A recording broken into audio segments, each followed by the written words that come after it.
Good evening, friends. Welcome to this Advancing Eco-Agriculture webinar. The topic for tonight is a discussion and a conversation on how to make decisions and how to prioritize product applications and how to think about managing agriculture ecosystems for the greatest economic crop response and for the greatest crop benefit. So I've realized that there are a lot of conversations, lots of discussions where people are describing the merits and the benefits of specific products. And what is often missing, even from many agronomists and consultants, is a discussion about what the priorities might be and how to prioritize which products to apply first and which products to apply, what the priorities and the sequence are to get the greatest crop response and the maximum economic results.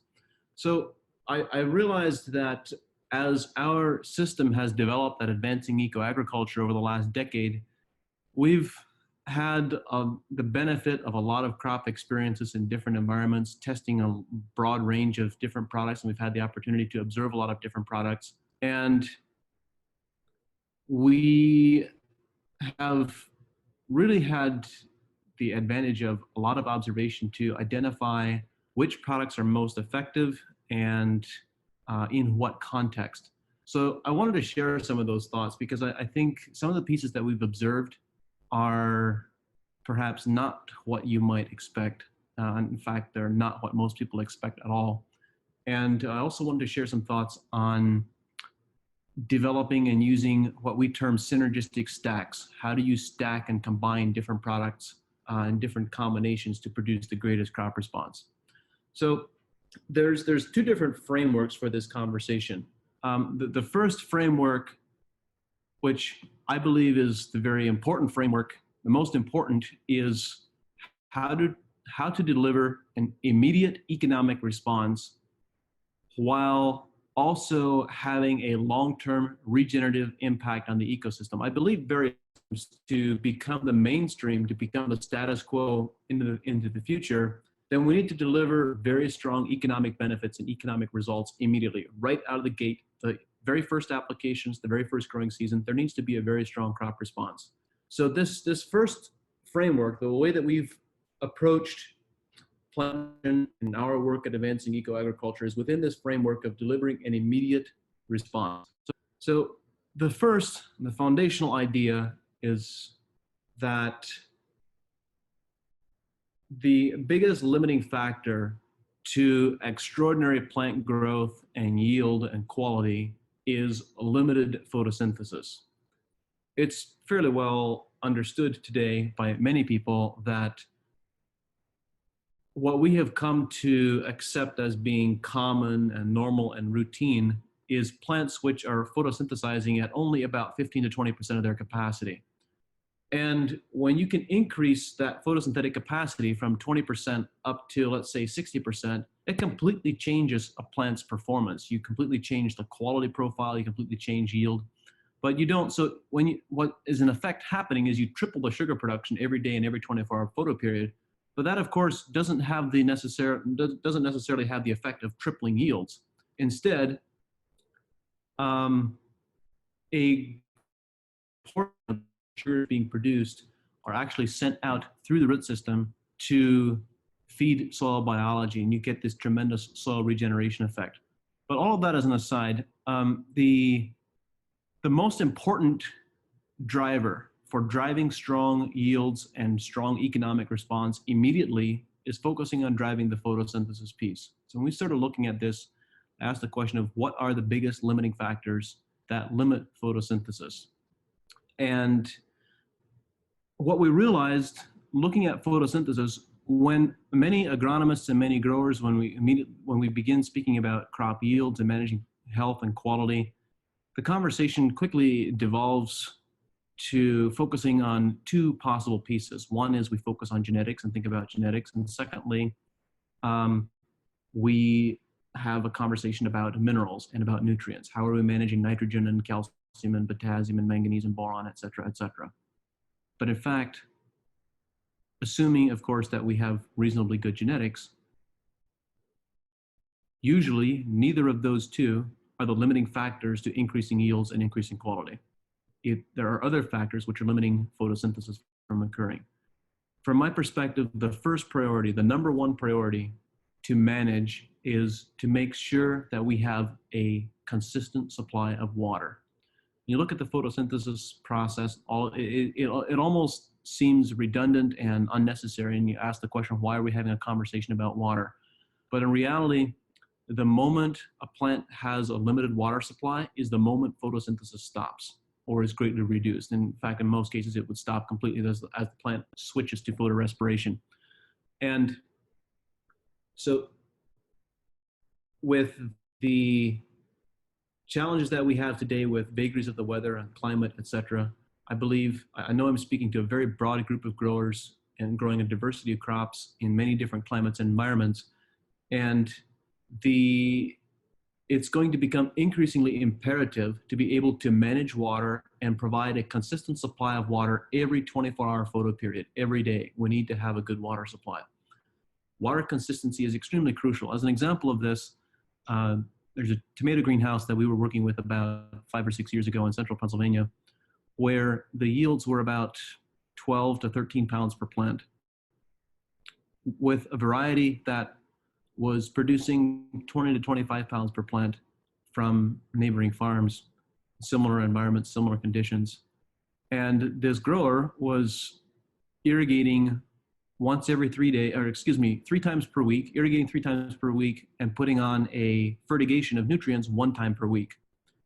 When he asked how he could increase yields to a higher level, I told him that he didn't require any additional nutrients or any additional nutrition, but what was actually needed was a more consistent water supply and more consistent fertigation. I described that the optimum is fertigation, an application of both water and nutrients every day, every 24 hours in an indoor environment. He didn't want to do that. So instead, he switched to doing irrigation 5 times per week and fertigation 3 times per week, which resulted in a yield bump, exact same variety, same nutritional protocols, no substantial variation, but resulted in a yield bump of an increase up to 18 to 20 pounds per plant. That convinced him, and the following year he put in a system to automate both the fertigation and the irrigation, and that increased yields up to 25 to 27 pounds per plant. So this was all just an effect of increasing water consistency. The second priority that we need to really focus on is making sure that plants have an adequate supply of CO2, carbon dioxide. It's amazing to me. I believe that plants, when we have a really healthy crop that is growing well, many of our crops are chronically deficient in CO2, and that we can substantially increase yields by making sure that we have strong CO2 release with gas exchange from the soil profile.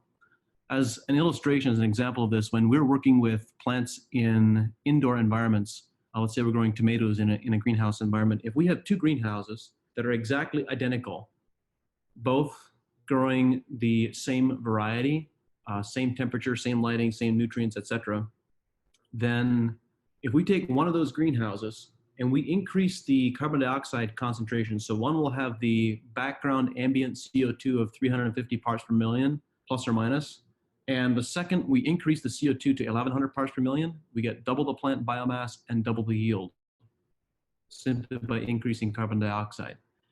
In a growing cornfield, on a June or July morning, when you have the presence of enough sunlight and water, etc., for good photosynthesis, we have corn plants. So actually there's a couple of points here.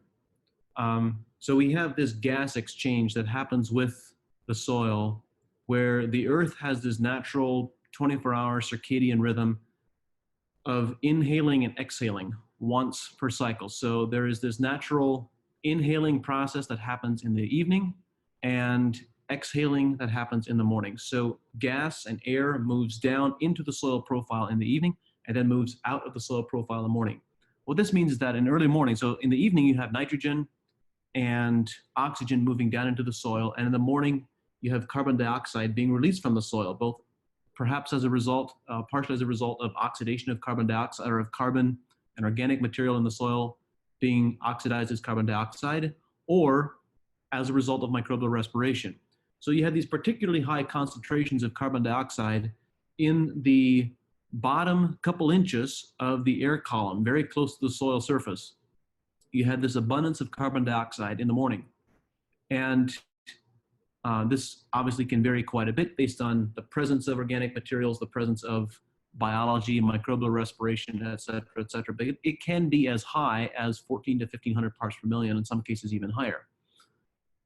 Whereas the background air, ambient atmosphere, can be in the neighborhood of 350 to 400 parts per million, depending on where and when you measure. When you look at this, a cornfield that is growing on a warm July morning, which has this, should have this abundance of carbon dioxide that was released by gas exchange with the soil overnight, you now can have a growing cornfield that is a couple of feet tall, can completely suck all that carbon dioxide out of the air and deplete CO2 levels in the local environment down to under 100 parts per million in a couple of hours. 2 to 3 hours time, you can rapidly deplete carbon dioxide in the environment. So that means that for the rest of that day, the rest of that growing period, the limiting factor for that corn plant is not water, it's not sunlight, it's not minerals, it's CO2. And I think this speaks to one of the fundamental pieces that we haven't understood or haven't thought about regarding organic matter. When I ask the question, why do we want to have high organic matter? Why do we want to have high organic matter soils? There are many different answers to that question that I hear, that we want to provide a home for biology, we want to provide a food source for biology, we want to increase soil structure and soil water holding capacity. All of those are good answers, and all of those are correct. But I think we've missed the most fundamental piece, which is that the reason we want to have high organic matter soils, the reason we want to have high organic matter is so that we can lose it. We want to lose it as carbon dioxide through microbial respiration when we have a green growing plant that can absorb the carbon dioxide. Obviously, we don't want to lose organic matter as CO2 and release it into the atmosphere when there's no plants to absorb it. That's a loss of carbon from the system. We want our systems to sequester carbon. But we do need to have this active functioning carbon cycle where carbon is released from soil organic matter and is rapidly absorbed by green growing plants, where it is effectively sequestered and then transferred back into the soil. And even more is captured than what was actually released from the soil profile originally. So, which is the entire conversation around carbon sequestration, et cetera. So the most important reason to have organic matter is so that you can lose it while you have a green growing crop. This is how you achieve exceptional plant health and yield and quality, et cetera, and all the things that we want to achieve. The third important priority to deliver a strong economic crop response is to make sure that we have proper quality of sunlight. And this is worth mentioning in the context of environments where we have extensive periods of very high temperatures and directed sunlight. I think increasingly in the future, we will see, and it's already beginning to happen, we will see crops be shaded with shade cloth and nets, etc. Because when we have too much sunlight or too intense sunlight, we actually increase leaf temperature to a point where the leaves are dominated by photorespiration instead of photosynthesis. So when you have, as plant health increases, let me add one more thought here. As plant health increases, as plant health increases, a limited supply of sunlight is seldom a limiting factor, practically never. Because as plant health increases, you get increased density of trichomes, these leaf hairs on the leaf surface and on the stems. And these trichomes are photon receptors, particularly they're photon receptors in the infrared spectrum, which means that the plant can absorb photons and can continue the photosynthesis process purely based on infrared radiation, which is abundant in the atmosphere and in the environment constantly, which means that really that photosynthesis never stops. Photosynthesis can continue straight through the night. The qualifier is that that only happens on healthier plants which have high densities of trichomes, particularly trichomes. As we get into this entire conversation about lipid concentrations and the integrity of leaf surface membranes, and plants functioning as an antenna, et cetera, et cetera. The key point being that there is, when you healthy crop, there is seldom a challenge with not having enough sunlight. There is sometimes a challenge with having too much sunlight. Then the fourth priority, the fourth area to really increase photosynthesis and deliver an immediate economic crop response is there's two pieces, a combination of two pieces. One is foliar applications of minerals, a specific group of minerals that increase photosynthesis. And the second partnered application is applications of inoculants to the root system, particularly at planting or transplanting. So let me talk about each of these. Foliar applications of minerals. I'm speaking not about minerals and nutrients in general, but for very specific nutrients. These four nutrients are, this is a good spot to be taking notes. The first is nitrogen, the second is magnesium, the third is iron, and the fourth is manganese. The emphasis and the focus on these four nutrients is because of their direct role in the photosynthesis process. Magnesium, center ion of the chlorophyll molecule, surrounded by four elements of nitrogen, four atoms of nitrogen. So the core of chlorophyll is magnesium surrounded by four nitrogen. Interestingly enough, the hemoglobin molecule in our blood is an exact analog of chlorophyll with one difference. The center of hemoglobin is iron surrounded by four nitrogens, where chlorophyll is magnesium surrounded by four nitrogens. Other than that, the compounds are identical, which I find to be really intriguing.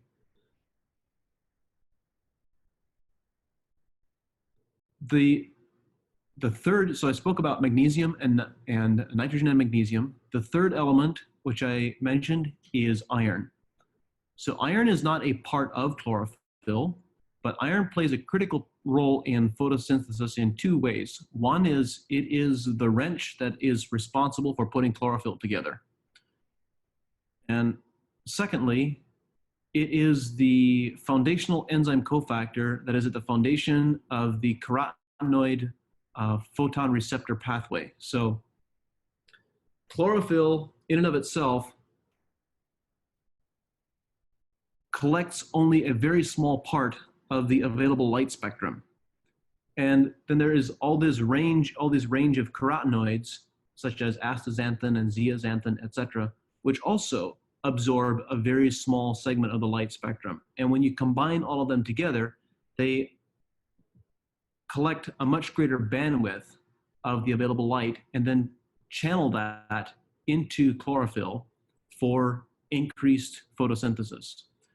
So these first three elements, if I ask the question, what are the nutrients which make a plant dark green? When I ask that question to a primarily agricultural audience, the answer is nitrogen. We know that we put on nitrogen on a corn crop and it turns dark green.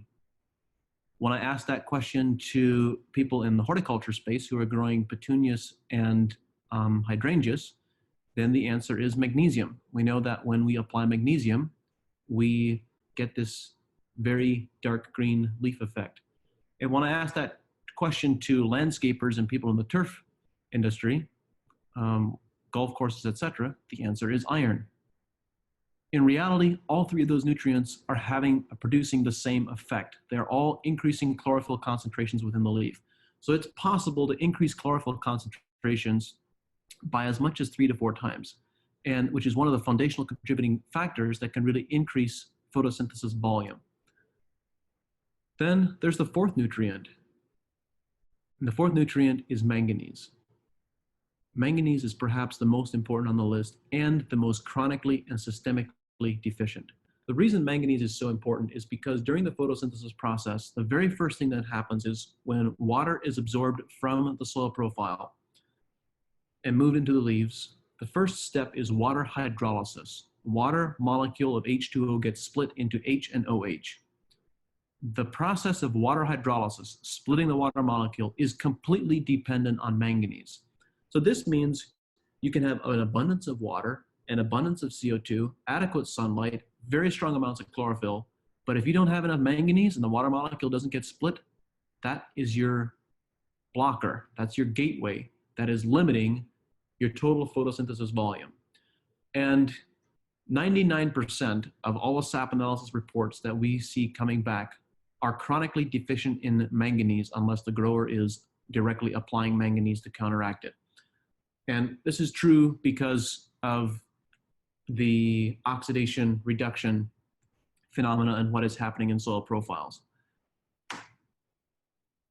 So again, the list of 4 nutrients to address in foliar applications is nitrogen, magnesium, iron, and manganese. Those are the big 4 that really need to be addressed consistently.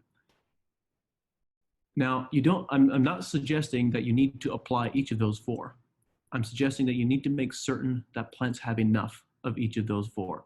So if you have enough nitrogen, you don't need to add any more. You need to add whatever else is necessary to bring that photosynthetic machinery up to a much higher level of performance. What we have observed from experience is that most growers are deficient in iron and manganese, and we get a very strong crop response from applying those 2. Now, you might ask the question, how do I know if I have enough?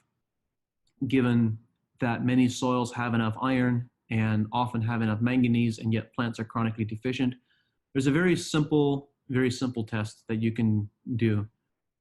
First of all, nitrogen obviously is fairly available. The desired form is either an amino acid nitrogen or urea for most crops as a foliar spray. Magnesium is relatively easy to apply, preferably as magnesium sulfate. Magnesium chloride can also be an option in small doses on most crops. Manganese and iron need to be applied in the reduced form as a chelate.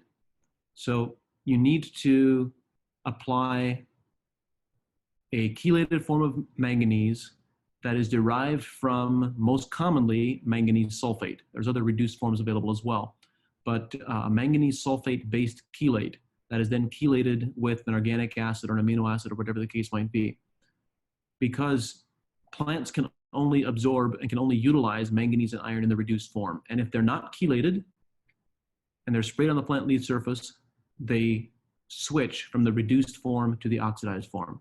So this was one of the driving factors behind us developing our Rebound line of trace minerals, Rebound iron and Rebound manganese, was to be able to make sure that we had a very plant absorbable form.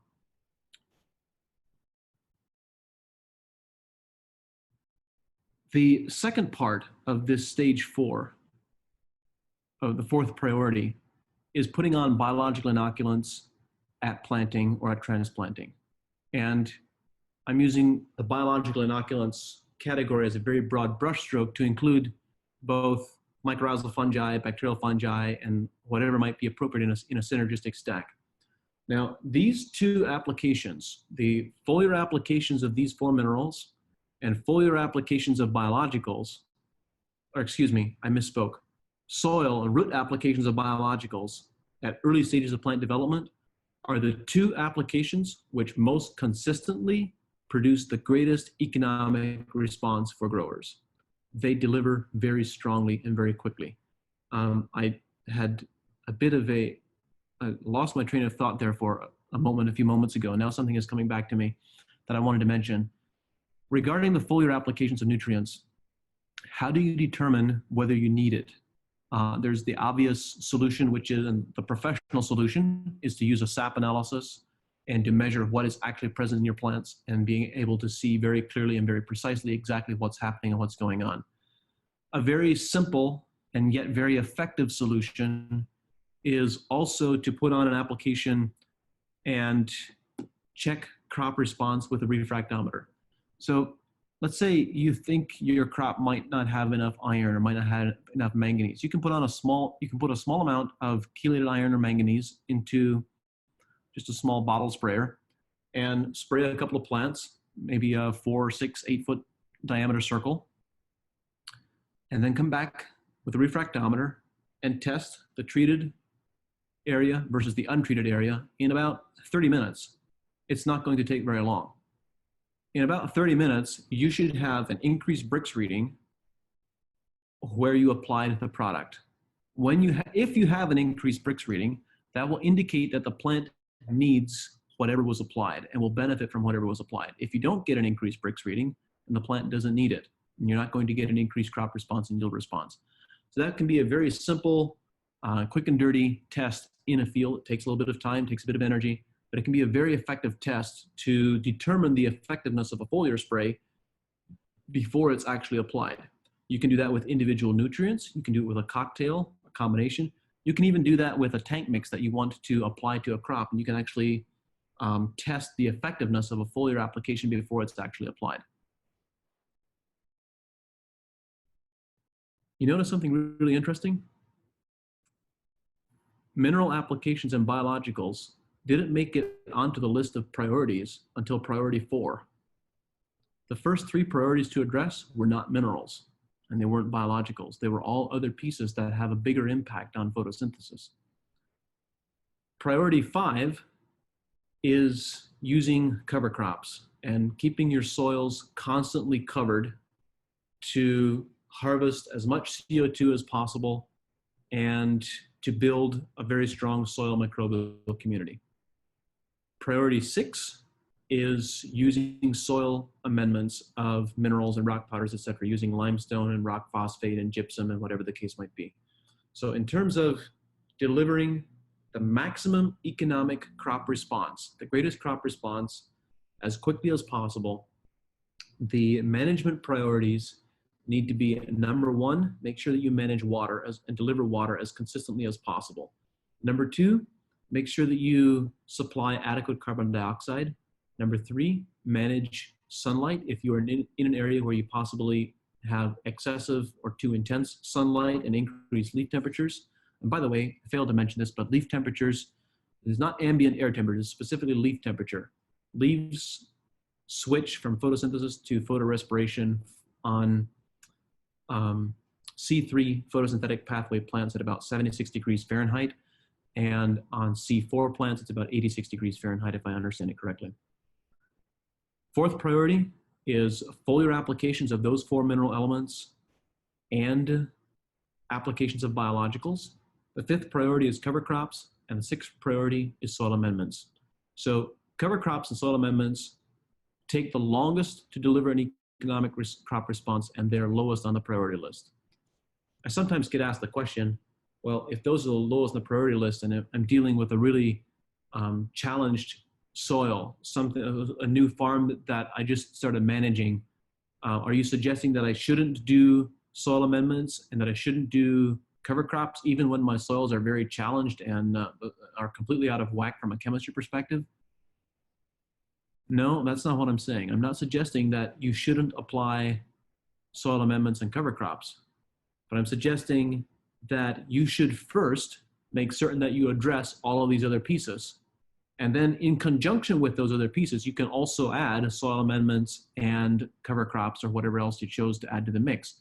But if you focus only on soil amendments and cover crops, and you don't include the biological inoculants and the foliar applications, you don't manage carbon dioxide, and you don't manage water, et cetera, if you don't manage those other initial pieces first, you will have the effect of regenerating soil health and developing plant health over an extended period of time.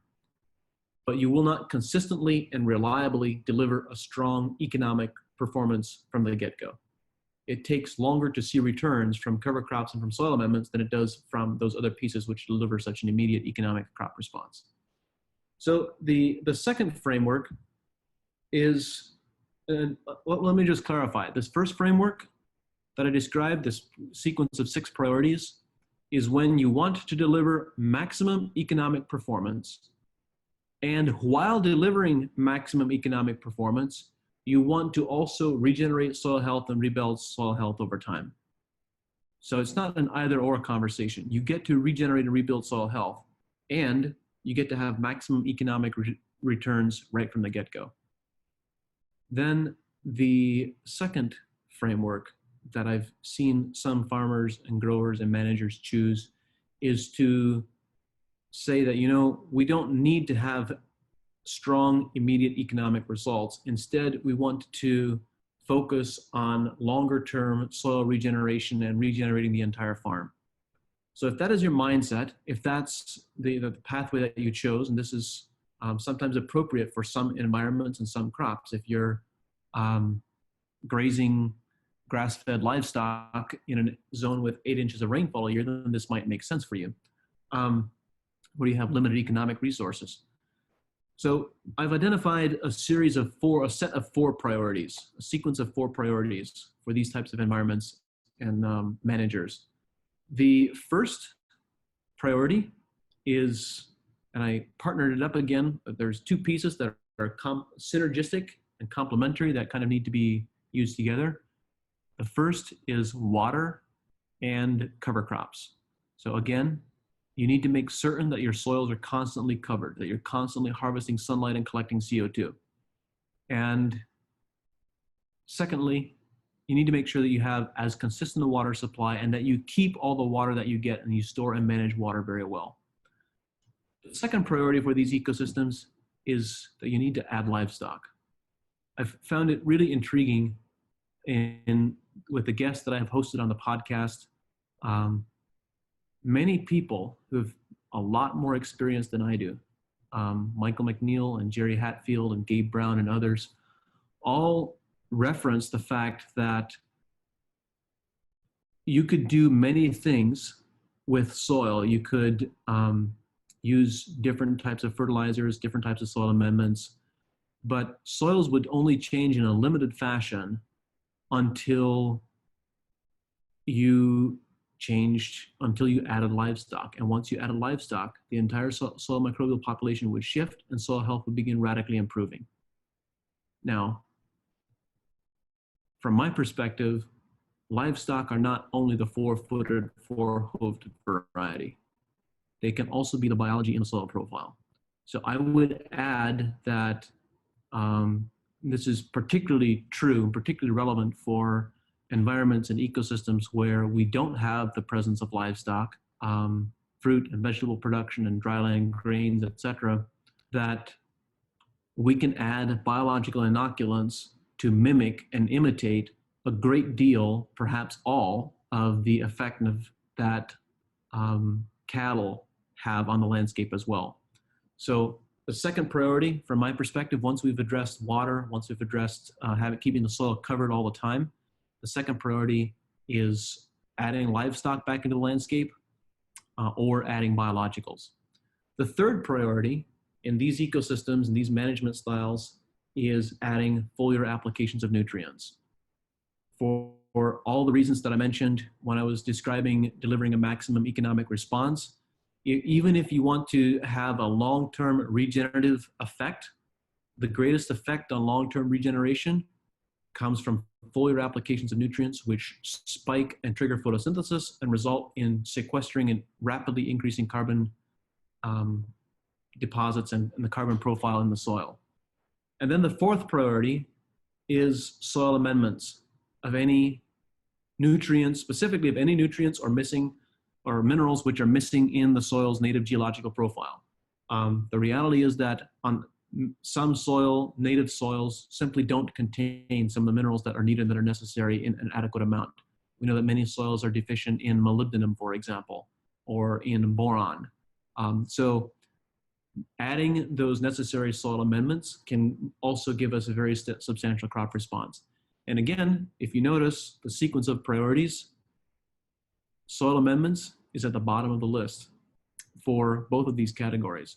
And so I think that there has been, particularly in the domain of biological and organic agriculture, there has been an emphasis on the application of foliar applications of nutrients, or excuse me, on the applications of soil amendments, largely because That has been the resources that we've been able to work with historically.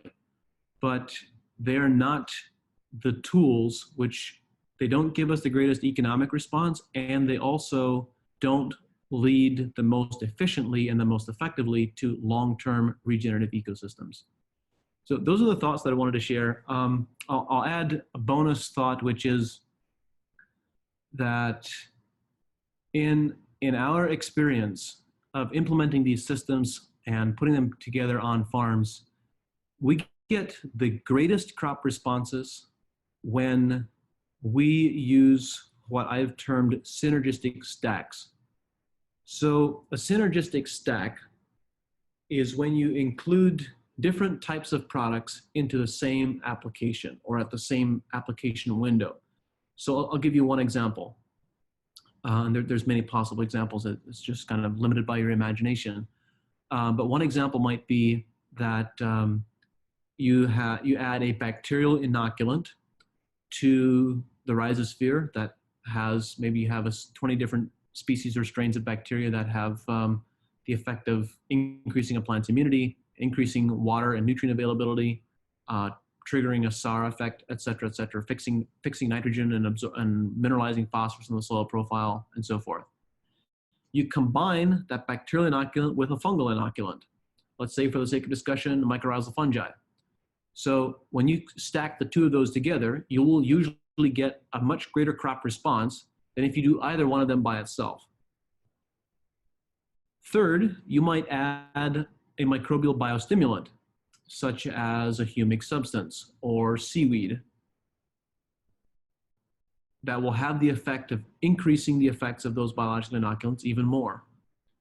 Fourth, you might add a nutritional product to increase the plant's nutritional integrity, such as magnesium and iron and manganese.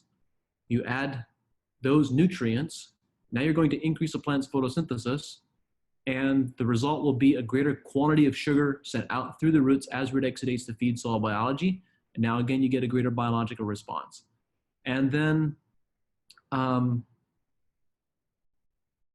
fifth, you might also add a plant biostimulant. Instead of a microbial biostimulant, you might add a plant biostimulant, such as, again, seaweed would fit in here, or plant hormones such as cytokinins, or essential fatty acids, or some amino acids that you could add.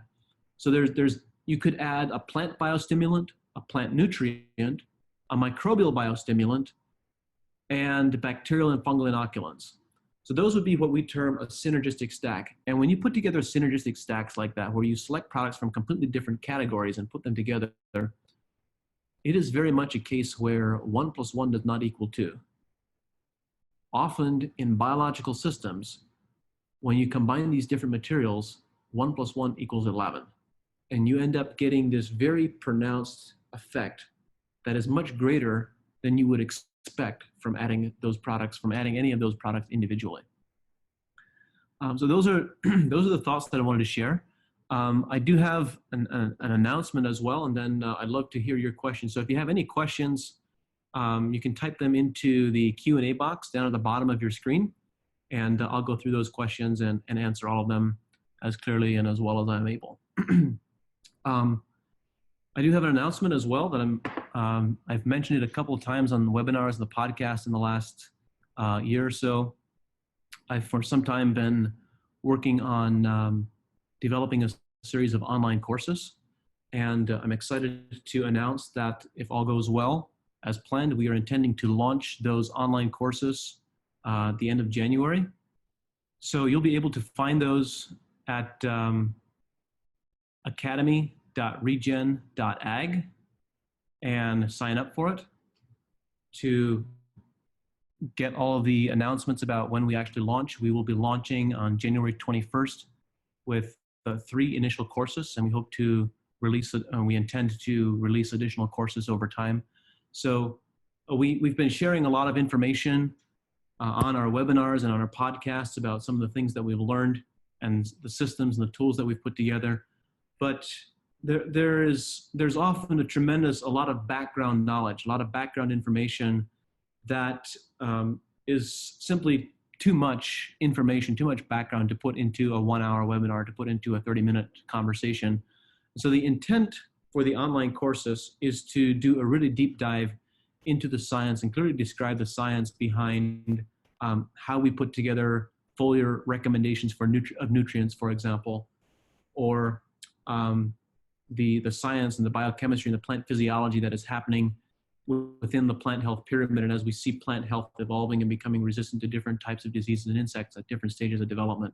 So I'm really excited by the development of these online courses because I think they'll offer a more in-depth look. We wanted to make that information openly available to everyone. So please, by all means, we'd love for you to go to the website, sign up, give us your email address, and we'll notify you the moment we launch and go live, and you'll be able to access those online. So I want to thank all of you for being here tonight and for participating in the webinar as well. So I'm going to switch to questions, a couple coming through. David Widman, hi David, glad to see you here. Question, do you foliar spray late in the evening, example 7 p.m. to midnight?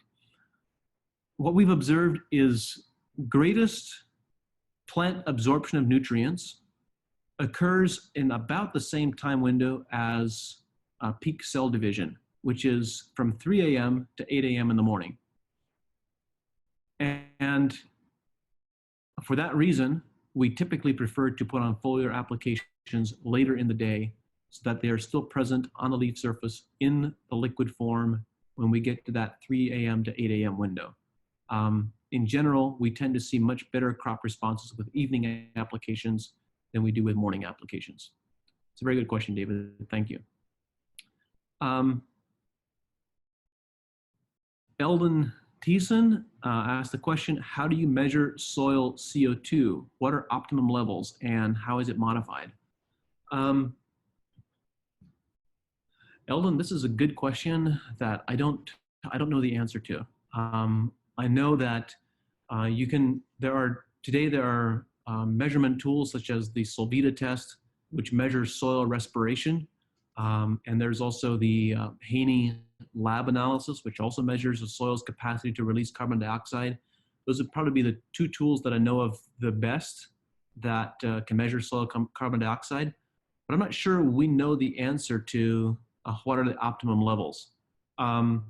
There are essentially two ways that carbon dioxide is released from the soil profile, and they're completely different. One of them is when you have a release of CO2 as a result of oxidation, the introduction of oxygen into the soil. So farmers from an earlier generation would describe how when they go out to cultivate corn, you cultivate corn and you get this very rapid and immediate crop flush, this flush growth response where you get very rapid growth for the next 3 to 4 days after cultivation. And this has long been described as a nitrogen response, but that's not a nitrogen response. That is a CO2 response where you have cultivation introducing a lot of oxygen into the soil, oxidizing organic matter and releasing it as CO2. The plants are in a very rich CO2 environment, and so they grow very, very rapidly. They photosynthesize very efficiently and very effectively. So that's a CO2 response. And there's another story about CO2. Don Huber mentioned on one of the podcasts that they were able to consistently produce on a field scale in the late 70s, 78, 79, if I recall correctly. We're producing 450 plus bushels per acre corn on a field scale. Their key, don't recall if Don mentioned on the podcast or perhaps in a private conversation, he said that you can push yields with nutrients, with fertilizer, up to about 300 bushel per acre, 280 to 300 bushel per acre. And past that threshold, the limiting factor is carbon dioxide, not nutrients. And you can continue to increase yields past that threshold when you make sure that you address carbon dioxide well. The second pathway, and the pathway that they were using to produce such large quantities of CO2 and maintain them through the season, is through microbial respiration.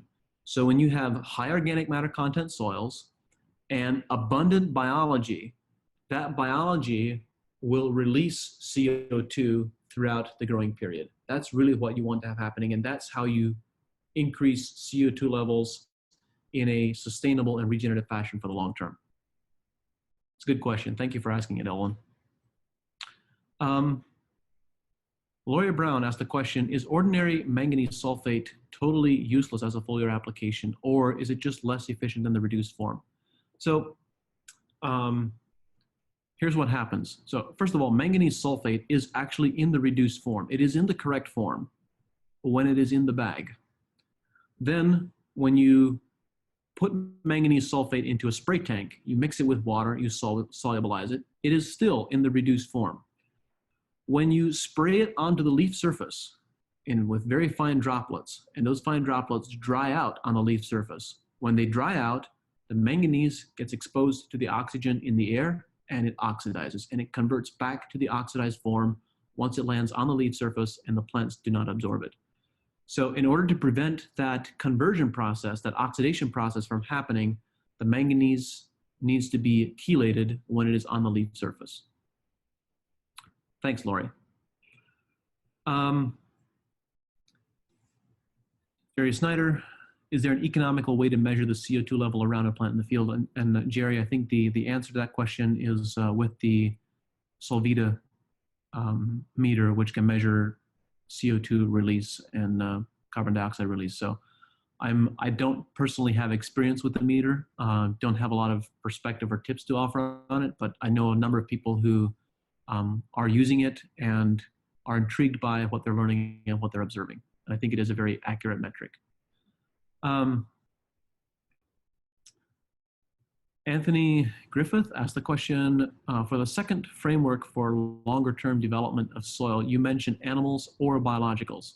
Can you give an examples of biologicals, spectrum? And second, how is a simple way to know if the biologicals are working? Do you have to do a soil test?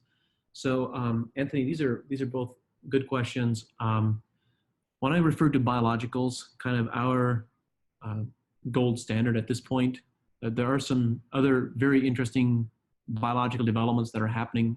There's a lot of research happening in this space by many different companies right now, and I'm very intrigued by some of the research that is emerging.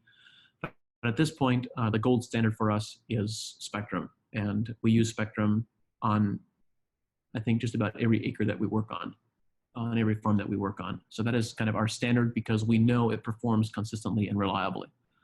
How do you know if the biologicals are working? The way you know that the biologicals are working is through respiration and the release of CO2. The Sulfate metric can be one way of measuring and monitoring microbial activity. And the second, the test that I personally would favor is the Haney Analysis, which is being conducted by both Ward Labs and Midwest Labs that I know of. I think Ward Labs is running the most recent version, the most recent iteration. Rick Haney has continued to develop and iterate on that test since he originally developed it.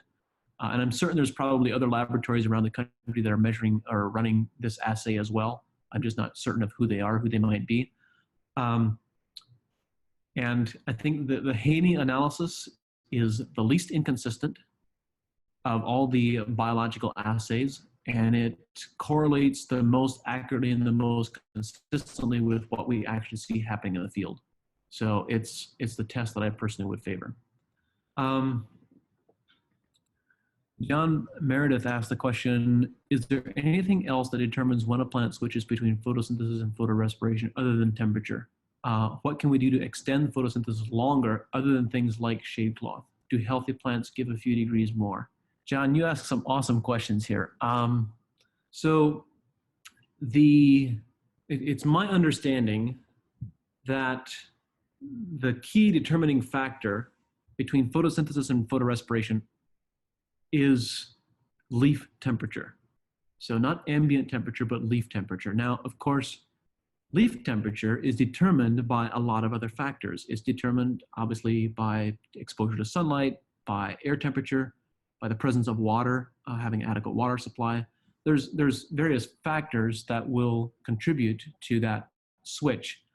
And there's things that you can do other than shade cloth to keep them cool. For example, in the Pacific Northwest, many growers have historically used sprinkler irrigation because they've had an abundant supply of clean and high quality water. So sprinkle irrigation and misting to cool leaves down and cool plants down. That obviously has the potential for other unintended consequences as well. And many growers are actually moving away from sprinklers towards shade cloth because of the effect that all the water application has on soil health. But your last question, I think, is the really important question. Do healthy plants have a few degrees more of a buffer? And the answer is that healthy plants stay cooler a lot longer.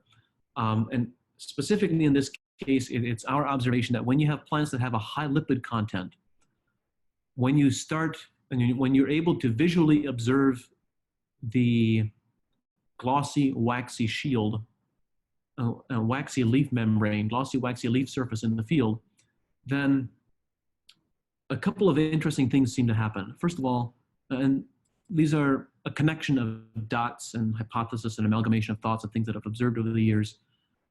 One is, we know for certain that plants which have this glossy, waxy sheen on the leaf surface stay cooler a lot longer.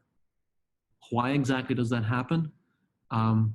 It seems, not only does it seem that they stay cooler much longer, it also seems they use less water. So I suspect that that glossy, waxy sheen on the leaf surface is very good at reflecting heat. It's better at reflecting heat. And therefore, the leaf stays cooler for an extended period. And also because you have this glossy membrane on the leaf surface, I suspect that it changes the way plants utilize water and that they actually need to use less water for transpiration and for cooling.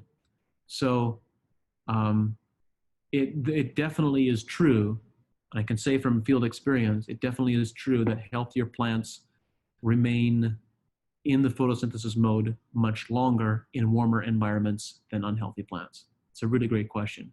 I think, and it's a question that we have some field experience around, but there's a lot more research that needs to be done to understand this phenomena better and to look at what is happening with plants when they are in different states of health, different qualitative states in different environments.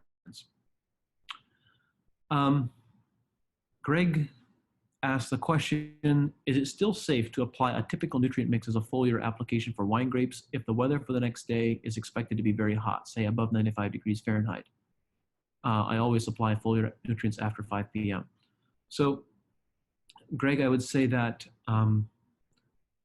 assuming that the nutrient mix that you're applying is safe for cooler temperatures, then yes, it will generally be safe for warmer temperatures as well. However, the key difference is that it won't be absorbed as effectively. Because peak absorption of nutrients from foliar applications really occurs while that droplet remains liquid on the leaf surface. So in environments where you have lower temperatures or higher humidity, or where you have a foliar application, a foliar blend of nutrients in the spray tank, which has a high point of deliquescence, then you have the effect of maintaining a liquid droplet on the leaf surface for a much longer period of time.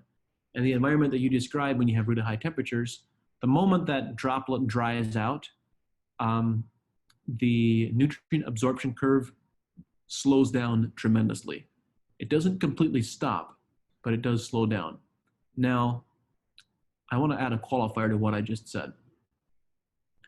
Nutrient absorption from a foliar spray on the leaf surface occurs rapidly when the droplet is in a liquid form, when we are referring to simple ions and molecules being absorbed, such as urea, for example, or magnesium chloride. So when you have simple ionic solutions, plants need those ionic solutions to remain somewhat water soluble. But there is another pathway for delivery of nutrients into the cells and into the leaves, and that is through the process of microbial digestion from the bacterial population on the phytoplane, which has a symbiotic relationship with the plant, similar to the microbial population in the rhizosphere. So when you have a very active bacterial population, they can actually consume minerals that were applied on the leaf surface and make them available to plants. Challenge is that that delivery mechanism is a lot slower, takes a lot longer, And we typically see the response, we see the effect showing up on a sap analysis, but we don't often see the flash bang crop response that we do with more simple nutrient solutions. David Woodman asked a question. I'm seeing fields that have 6 rows of corn and 6 rows of soybeans or wheat between the corn. Corn yields go up. Is this from being able to utilize more sunlight and capture more CO2? David, the short answer is yes. You see a very pronounced edge effect. In fact, a number of growers that we've been working with, I'm sure you've perhaps observed this as well, they're increasing the plant population in the outside rows quite substantially to be able to capture more of that sunlight and more of the CO2 that is not being harvested by the other crop, which is less efficient. So that yield increase is essentially coming from increased sunlight capture and perhaps to some degree increased CO2 absorption as well. That would be correct. Lori asked the question, would I keep the high priority for this CO2 in the case of fruit trees and bushes like we do for field crops? And the answer is absolutely yes. CO2 is also the biggest limiting factor for a lot of fruit and vegetable crops as well, because they are also very efficient at absorbing carbon dioxide. And generally, the soils on which tree fruit and bushes and vegetable crops are being grown deliver less CO2 than agronomic soils because they're not being tilled and not being oxidized. Stephen asked the question, is it possible to harvest CO2 from the soil for robust crop growth while also sequestering organic matter to maintain organic matter levels in the soil, or does it need to be regained in the off season with cover cropping? Stephen, this is a great question, and the answer is that a healthy crop by itself, let's say in the case of a perennial crop, will, or even in the case of annual crops, a healthy crop should absorb all of the CO2 that is released from the soil profile, in addition to CO2 that also occurs in the ambient air temperature. So you should have a net gain as long as the soil is covered with green photosynthesizing plants. There should be a continual positive net gain. It's when the soil is bare and there are no green plants that you lose carbon dioxide from the soil that you can't regain. It's a very good question. Malcolm asked the question, hi Malcolm, is there a single tool that can measure multiple nutrients using SAP? Not that I'm aware of. There's obviously the CARDI meters, but at this moment, I'm not aware of a tool that is on the marketplace that can measure multiple nutrients. It's only the laboratory analysis through crop health labs that I'm aware of that is doing that reliably and consistently.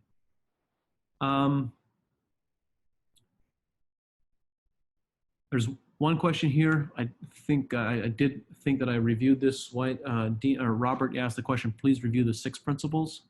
I thought I did repeat them twice, but I'll give you an abbreviated bullet point list once more. First priority, water. Second priority is carbon dioxide. Third priority is managing sunlight. The fourth priority is foliar applications of 4 mineral nutrients, nitrogen, magnesium, iron, and manganese. And the second part 2 of the fourth priority is biologicals in the root zone, to the root system. Fifth priority is cover crops, and the 6th priority is soil amendments. And we'll actually include that. You can always go back and listen to this recording again when we post it on YouTube. And we're going to make it generally available as well. Dean asked the question. There's only a few questions left. I want to be respectful of everyone's time, and we'll drop off. Are there benefits of feeding the microbial life with soil amendments, or does the plant through the roots supply sufficient energy? There may be benefits of using a biostimulant to perhaps kickstart microbial populations, but the reality is that when you have healthy plants, they deliver more sugar and more energy than you can ever hope to compete with compost applications or any other applications. And I have this exercise that I go through of doing the math. when I teach live courses, and I think I might have done it perhaps in one of the webinars. I forget which one, or if I even did. I speak about it fairly frequently, but the foundational idea is that when you increase a plant's photosynthesis from 20% to 60% of its photosynthetic capacity, you triple the sugar production every day, but you don't get triple the plant biomass, and you don't get triple the yield. What happens is that the majority of that additional sugar production gets sent out through the root system to feed soil biology.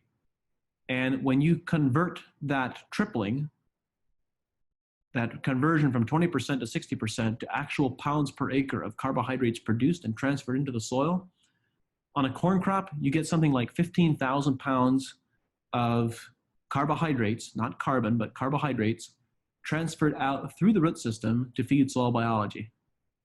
You cannot economically afford to compete with that. You can't put on enough compost or molasses or enough other microbial foods to compete with what a corn plant can deliver. So from my perspective, the first priority should be to grow really healthy plants, and that is going to feed biology.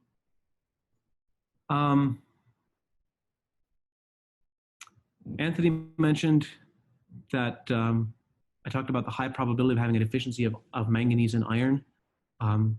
Most crops are almost universally deficient, even when soils have an abundance of iron. In some cases, they may have a deficiency of manganese as well, or adequate manganese supply. The reason for this is because iron and manganese exist in the soil in what are termed different oxidation states. So if you take an iron nail and you expose it to the elements, to rain and sunlight and oxygen, it begins rusting. And that rust is oxidized iron. So iron can exist in the soil profile in what is termed either the reduced form or in the oxidized form. But the oxidized form, plants can absorb the oxidized form, but it is not physiologically active within the plant structure. It's essentially in the form of rust inside the plant. So you will see that on a soil analysis and on a dry matter tissue analysis using wet chemistry, iron levels will generally show up as being high. You'll often see iron levels being very high on a soil analysis, being very high on a tissue analysis, and yet the plants are actually functionally iron deficient because the iron that is present isn't physiologically active. And you can demonstrate this by the test that I described. You put on a small amount of an iron chelate as a foliar, and you get this immediate Brix reading response, which means that the plant benefited from and needed that additional iron. So it is the function of soil biology to convert the oxidized iron and the oxidized manganese back into the reduced form. But that, of course, requires the right plants, the right environment, and that's a whole conversation in and of itself, which I've addressed in some of the webinars, if I'm not mistaken. If not, then I need to go into it more in depth. But it's a very in-depth topic. It's very important to understand that we typically have iron and manganese deficiencies. And then the follow-up question to that is, have I observed that this is a function of soil pH being too high, or is it independent of soil pH? The answer is that it is independent of soil pH.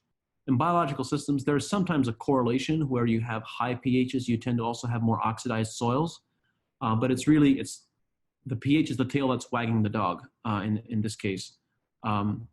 What's usually driving those high pHs is high levels of carbonates and bicarbonates being supplied from irrigation water, or because the soil natively has high levels of carbonates. And those carbonates and bicarbonates have an oxidizing effect, similarly to having a high pH driving effect. So they are the ones that are driving the effect. There's not a direct correlation with pH. It's not a function of soil pH. So it's possible to have a reduced environment that is either acidic or alkaline, and it's possible to have an oxidized environment that is either acidic or alkaline.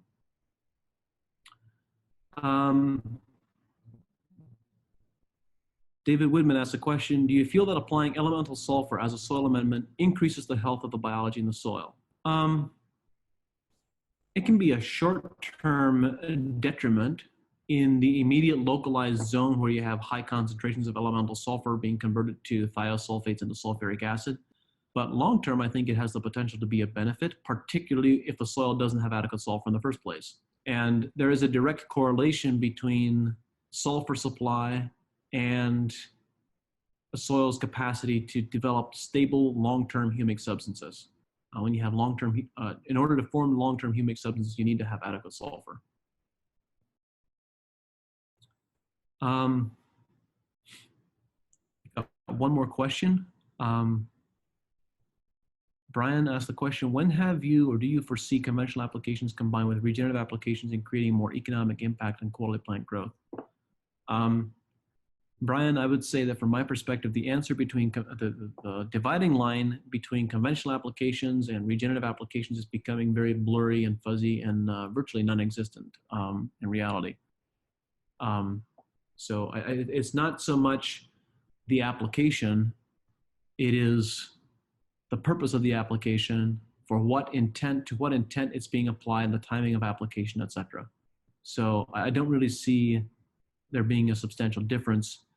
You can apply urea in a manner that it has a beneficial effect and can help regenerate soil and plant health, or in a manner that it can degenerate soil and plant health based on the quantities that are applied, the timing, and the point at which it is applied. So it's not so much the type of material as it is the positioning and how it's used.